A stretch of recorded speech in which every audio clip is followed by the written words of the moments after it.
welcome to a brand new speed build on The Sims. I have contacted a very good friend of mine who recently started an Instagram page where she's dedicated the whole Instagram to her Sims 2 and 3 builds. She has this amazing notebook where she's basically sketched out layouts for so many houses. So she's got like a little architectural layout for every single one.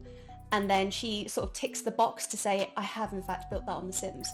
And I really wanted to give it a go because The Sims 2 is what this build is based from. And seeing the screenshots of it, it really took me back. I was like, oh gosh, yeah. Because on some of her screenshots, like her bathroom has got like black tiles with like hot pink walls. And I was like, yeah, that's exactly how I would have decorated my house in The Sims 2. And it just kind of reminded me that there's like a fair amount more options now, I guess, in The Sims 4. And I just really wanted to give it a go. I tried really hard to get the layout as close as I could, but I realised at this point that unfortunately I had made a bit of a mistake. The bathroom is actually meant to be on the other side of the stairs, and I've got no room because the lot itself isn't big enough. And this happened on my last Sims build where I just basically didn't pick a big enough lot for it, so whoops. Lesson learned for next time, hopefully. I've taken all the inspiration of like the way that she laid out the roof and the way that she did the brick and everything.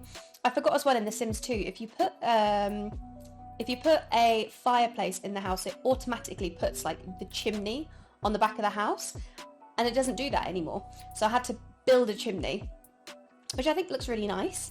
And she's got like a traditional fence that goes all the way round, which I haven't done in a really long time. And she's actually got a little door from the kitchen that goes into the front garden on her layout, which I thought was really unusual. So it definitely pushed me to put extra things in that I wouldn't have done before. And as before with the other speed build, it was really lovely to just have that there ready to go. Like I was just like, okay, this is the layout, this is where the bathroom goes, this is where the bedroom goes. It was really nice to do. She specified on her layout that it did in fact have 3 bathrooms, including a shower room, which is what I put downstairs, and an ensuite. On her build on The Sims as well, her staircase is that really old school like spiral staircase, and we don't have those in The Sims 4 at the moment, but we do have the ability to change the stairs around. So I tried to create a kind of spirally effect, which I'm quite happy with, to be fair. In this sort of downstairs corner area here, there wasn't really anything on her plan to say what went there. So I thought I'll make it into like a nice little study area. There's a fair amount of bedrooms, so it's definitely a family home, like for sure.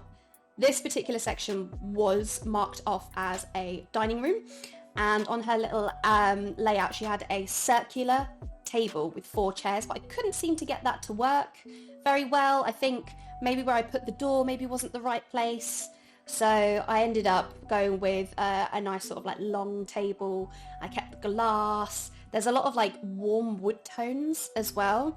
The wood tones of the furniture is like really similar to the flooring, so I tried to break it up with a real nice pop of green on the walls and tried to make sure that the artwork and everything all matched, and I had a lot of fun with it. I think I used all 4 of the version of that painting because it comes in sort of like 4 blocks, and I'm pretty sure I managed to use them all downstairs, and I sized up one of them, which is the one in the dining room. Yeah, that's the 4th and final one.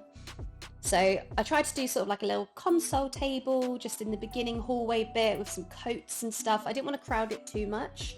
The kitchen, however, I went cabinets galore in this kitchen. In her layout she did have sort of like the traditional like U-shaped kitchen, which is what we've got here, and then that little door there actually goes out to the front garden.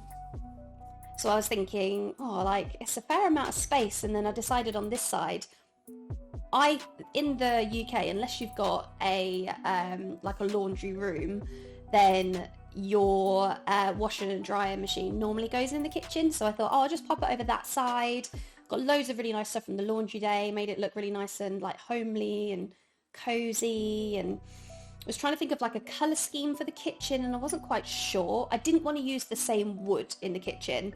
I knew that. I thought I'm going to go for a nice tile and go for a pop of blue. So it's slate on the floor, blue on the wall, and we've only got the backsplash sort of like in the kitchen area. The rest of it's just painted. And then I was trying to think of like what else I could add to the kitchen I don't know, it just felt a bit bare, I think. So then I went upper cabinets and I went full upper cabinets, whacked them all in there. And I quite like it.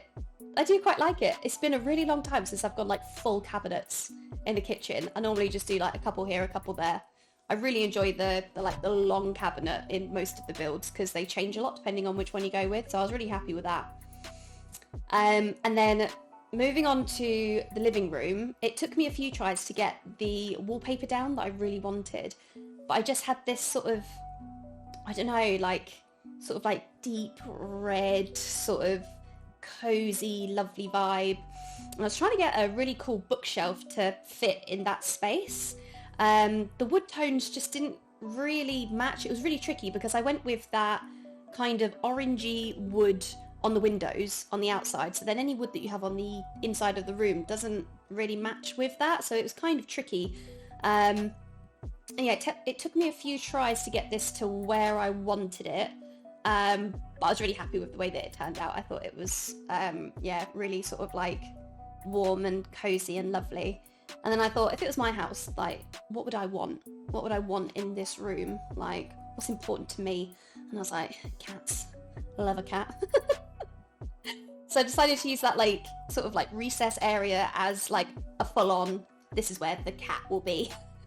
Or multiple cats, who knows? But I was really happy with the way that that turned out. And then upstairs you've got the shared bathroom. So this is where everyone can use it essentially. The shower room is downstairs and then the bathroom is then upstairs. I was trying to make something of the way that the stairs go gives you that kind of like little inset. So I was like, oh, I'll put a nice plant there so it kind of like shows it off a bit. But with Charlie's original build, she had a much larger sort of viewing area looking downstairs, and I just didn't achieve that on this, unfortunately. But I was happy with where it went. This room, so I've never used that wallpaper before, and I found it, and I just thought it was the cutest. So I thought, I'm having that. That's for this room, and I thought it was lovely. I went back and forth on a lot of the toys and things. Found a rug that I really liked, thought it went really well with everything else. It's quite an unusual shaped room. I was trying to make the most of the space but not clutter it, which is really tricky. Trying to add sort of like little bits and bobs like the bag and the diary and all that sort of stuff. Went back and forth on curtains and thought maybe I'd change it around, and it took me some time, but I feel like I got there eventually. I was happy with it in the end. But yeah, I ended up going with a kitty cat because, you know, I like cats. Put some more art on the walls, try to keep it nice and simple. And then we move on to the master bedroom. So I just had a craving to do like a really warm sort of like orange, like sanctuary, like for the main bedroom. So I wanted it all to be candlelit. So there's no overhead lighting in the room. There's no electric lights. It's all just candles and it's warm and cozy. We've got some artwork up on the walls, and then I thought we don't have a TV downstairs, so I decided to then pop a TV upstairs because I thought you probably want that, don't you? And then in the ensuite, because it's all a bit luxurious and a bit sort of spa-like, I thought I'll put in a nice big corner bath, and I haven't used that one before, but I liked the gold on it was very pale, so I thought that'll work. I like that. And then I wanted to try and add some sort of pop of colour to it as well. So I was looking at sort of like gold things to put on the floor. Couldn't get it to work. So I ended up going with a very cool yellow little mat, and then that piece of artwork, which I think the yellow circle on the artwork and the yellow circle on the floor just kind of like ties in quite nicely. So I was very happy with that. And then this is the third and final bedroom. I was mucking around here trying to change the height of things. And I decided, because it's the new Snowy Escape, I thought what I'd do is make a sort of snowboarder kind of room. I haven't used that bed yet. And again, it was really tricky to try and get the layout because I knew I could only fit a single bed in there, which is fine. But then I was kind of like, oh, I don't think I can fit a desk as well. So then I thought, oh, maybe the cat can sleep in here. And then I changed my mind because I found this really cool table that's kind of got like a skateboard built onto the top of it. But it wasn't like literal enough for me, so I had to put an actual skateboard on top of it, and it took me a hot minute to get that to sit on there. But by the time I did it, I thought, I'm keeping that, that's staying in. So the outside was pretty easy to do. Like, Charlie's design was quite specific about having that kind of half moon window at the top. There wasn't really a lot of landscaping out there, but I knew that I wanted the back garden to be more sort of for the kids, I guess. I thought, you know, if you've got a garden that big and it's a family house, I thought you're probably going to have a swing set on some bark. Thought nice picnic table. And then I wasn't quite sure what to do with that long side. It took me a while to figure out what to do with it because I was a bit sort of stuck. I knew that I wanted some grass and stuff, and then it kind of just felt like it just didn't really fit. Tried to put some lanterns on, that didn't really work out either, they didn't really fit properly. So I then decided to muck around with the new platform that you can put in. So I thought, oh, I know, I'll pop a platform in. That'll be okay, that'll look nice. And then it took me a minute to try and figure out how to change the colour of the platform. I got there though. So I had that and thought, that's quite nice, that works out well. Tried to put in a seating area because I thought, you're probably going to want somewhere to relax in the evening. Tried out a few different styles of things. Couldn't really get anything that I thought fit very well. I don't know, because we already had the picnic table, so I was like, I don't know, like I just felt like it was too many different tones of wood, and I ended up just scrapping it. I was like, I don't like it, so I thought I'll put down a basketball hoop. That'll be good. So that's what I ended up doing in the back. Spent ages trying to figure out what to put, and then just went with a nice good old hoop. I then normally go around and put in outdoor lighting, so I thought that'll look really cool. We'll pop in some outdoor lighting, make it look all lovely. Put down some another flower bed sort of area.